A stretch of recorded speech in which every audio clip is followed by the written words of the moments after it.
ગુજરાત સરકારના પંચાયત અને ગ્રામ્ય ગૃહ નિર્માણ મંત્રી ઋષિકેશ પટેલે રાજ્યભરની ગ્રામ પંચાયતોમાં વિકાસ કાર્યોને વધુ ગતિશીલ અને પારદર્શક બનાવવા માટે તમામ જિલ્લા વિકાસ અધિકારીઓને સ્પષ્ટ સૂચનાઓ આપી છે।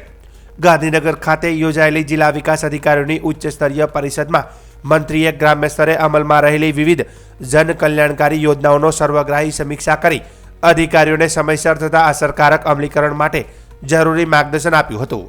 બેઠક દરમિયાન મંત્રી ઋષિકેશભાઈ પટેલે મહત્વપૂર્ણ વહીવટી નિર્ણય જાહેર કરતા જણાવ્યું કે જિલ્લાના આયોજન માટે ફાળવવામાં આવેલા કુલ અનુદાનમાંથી સવા ગણું એટલે કે 125% જેટલું આયોજન અગાઉથી તૈયાર રાખવામાં આવે।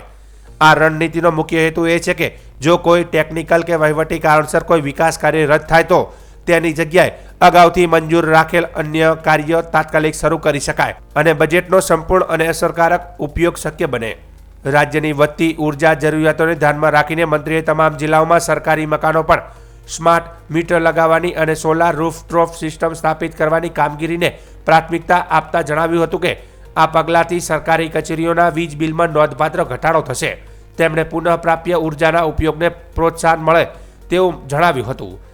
ગ્રામીણ વિસ્તારોમાં માર્ગ, પીવાનું પાણી, ગટર અને સ્વચ્છતા જેવી પાયાની સુવિધાઓની સમીક્ષા કરતા મંત્રી ઋષિકેશ પટેલે સંકલિત ગટર વ્યવસ્થા વિકસાવવા પર ખાસ ભાર મૂક્યો હતો। તેમણે અધિકારીઓને તાકીદ કરી હતી કે ગ્રામ્યની જનતાને પ્રાથમિક સુવિધાઓ મેળવવા કોઈ તકલીફ ન પડે અને તમામ વિકાસ કામો ગુણવત્તા ધોરણો મુજબ પૂર્ણ થાય તે સુનિશ્ચિત કરવામાં આવે। આ ઉચ્ચ સ્તરીય બેઠકમાં રાજ્યના વિવિધ જિલ્લાઓના જિલ્લા વિકાસ અધિકારીઓ તેમજ પંચાયત વિભાગના વરિષ્ઠ અધિકારીઓ હાજર રહ્યા હતા।